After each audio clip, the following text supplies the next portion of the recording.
Yo, baby, you smart. You a genius. You let me hustle. You let me get out on the street and hustle. You smart. You loyal. Say my name. Anthony Fantana. Say my name. Anthony Fantana. Listen, buy yourself a house. Cha-ching, cha-ching, cha-ching. Put this in your savings account. Cha-ching, cha-ching. Buy your mama a house. Money sounds. Come back and get some more money. The sound of money. Friendthony Zontano here, the internet's busiest music nerd. And it's time for a review of the new Monsieur Oizo album, The Church. Mr. Oizo is a French electronic music producer who I've been conscious of for years, though I can't really say over the course of knowing about his music it's ever really stuck out to me in any super duper significant way. I look back on a lot of his 2000s stuff pretty fondly, like with the album Mustache, or Lamb's Anger, where he was contributing pretty heavily to the growing scene of French electro around that time. And his 2011 album stayed too. Just fell off my radar completely, though in retrospect, listening to that album again, it is one of the quirkier releases in his discography. The house influences are there, the techno influences are there, although maybe things are just a little bit glitchier and goofier to an extent. Although sometimes this sense of humor would get kind of obnoxious with some silly, incessant vocal or instrumental samples. Beat for the douches. But going into this new LP, I was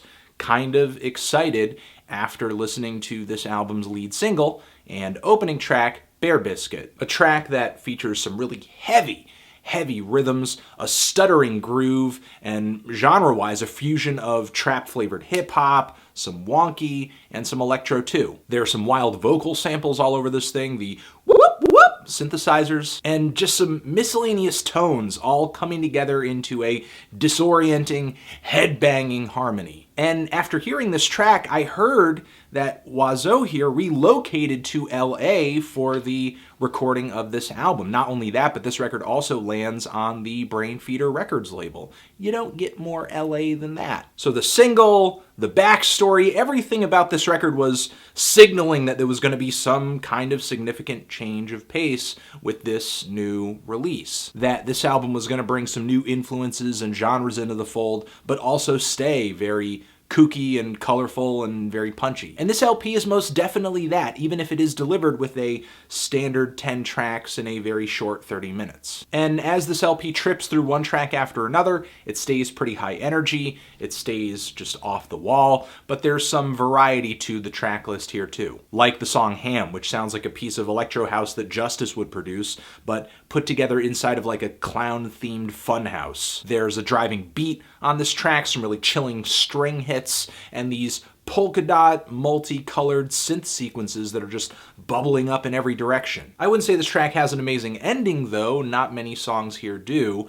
This song actually just kind of glides into the next song, which has a somewhat similar vibe to it, the song Desktop, though I do think this track does have some of the sexier, woozier, more beautiful synth chords of any track here. I guess my gripe is that sometimes I wish the record was a little more varied, or that the commonalities between these tracks weren't so obvious. And on top of that, there are some songs here that I wish were a little better structured in terms of intro, middle, ending. Oizo is actually pretty consistent and fantastic when it comes to pacing a song out and keeping a track interesting as it progresses from one subtle groove shift or synth sequence to another, but the endings on a lot of these songs just aren't really gold. Not only that, but there are a few tracks here that I wish were just a little bit longer, kind of like the 1-minute track Memorex, which is the squeakiest song of any track in the track listing here. But luckily though, the 3-minute tracks here don't really need to be much longer. 3 minutes is really all Oizo needs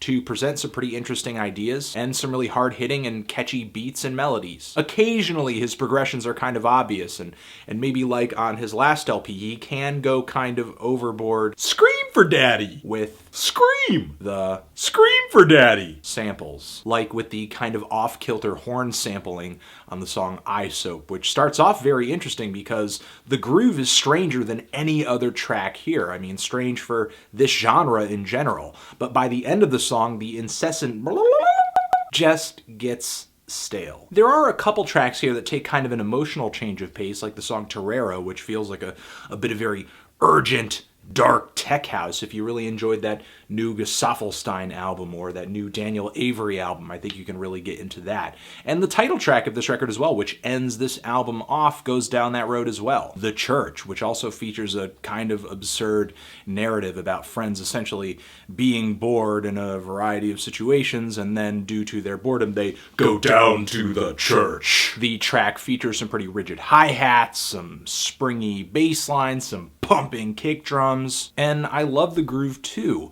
This track, like many others on here, is a really good, short, little electronic music song with a lot of character, with just a great beat to it. But there are some cuts here as well that are a little short, a little redundant, plus it's not like all the songs really come together into a cohesive piece of work either. This is more like a musical pocket of loose change, kind of a mixed bag. This record wasn't blowing me away or anything like that, but it is a pretty solid piece of work with a lot of highlights. I'm feeling a strong 7 to a light 8 on this thing. Transition. If you've given this record a listen, what did you think of it? Did you love it? Did you hate it? Why? What do you think I should review next? And that's it. Anthony Fantano, Oizo, Church, forever.